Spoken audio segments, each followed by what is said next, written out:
ఒంగోలు రాజకీయాలు ఇప్పుడు రసవత్తరంగా మారాయి. మాజీ MLA Balineni Srinivasa Reddy, sitting MLA Ramacharla Janardhan మధ్య గత కొన్నేళ్లుగా పొలిటికల్ వార్ నడుస్తోంది. ఇటీవలే బాలినేని శ్రీనివాసరెడ్డి వైసీపీని వీడి కూటమి పార్టీలో చేరుతున్నట్లు ప్రకటించడంతో ఇద్దరి మధ్య గొడవలు సద్దుమణిగినట్లేనని కూడా అంతా భావించారు. కానీ నేతలు మాత్రం తగ్గేదే లేదంటున్నారు. సయోధ్యకు ఛాన్సే లేదని సందేశం ఇస్తున్నారు. ఇక బాలినేని జనసేనలోకి రావటాన్ని స్వాగతిస్తూనే ఆయన అభిమానులు శనివారం ఏర్పాటు చేసిన ఫ్లెక్సీ ఇప్పుడు వివాదాస్పదమైంది. బాలినేని అభిమానులు Pawan Kalyan, Chiranjeevi, TDP MP Magunta Srinivasulu Reddy, TDP MLA Damacharla Janardhan ఫోటోలతో ఫ్లెక్సీని ఏర్పాటు చేశారు. ఈ ఫ్లెక్సీపై దామచర్ల అనుచరులు ఆగ్రహం వ్యక్తం చేశారు. ఫ్లెక్సీని తొలగించేందుకు ప్రయత్నాలు కూడా చేశారు.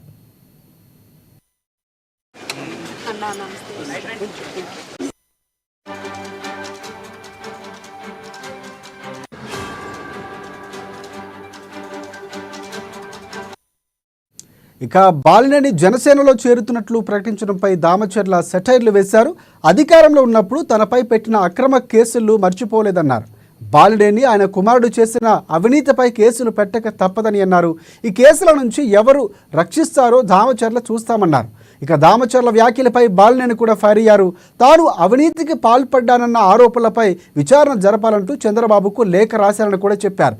తనను కేసుల నుంచి పవన్ కళ్యాణ్ కూడా కాపాడలేరంటూ కూడా దామచర్ల మాట్లాడడం తగదని అన్నారు. బాలినేని కూటమిలో చేరకముందే పరిస్థితి ఇలా ఉంటే ఇక ఫ్యూచర్ పాలిటిక్స్ ఎలా ఉంటాయో కూడా చూడాల్సిన అవసరం ఉంది. సో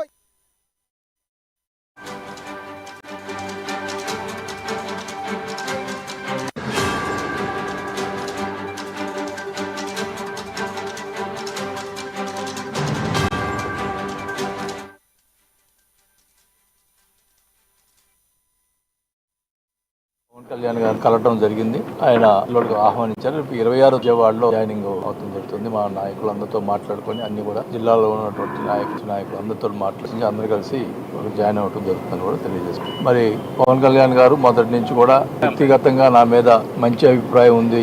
2-3 మీటింగ్లో కూడా వైఎస్ఆర్ పార్టీలో బాలినేని శ్రీనివాసరెడ్డి వాళ్ళు కొంతమంది వాళ్ళు మంచి వాళ్ళు ఉన్నారని చెప్పి 2-3 సార్లు ప్రస్తావించడం జరిగింది.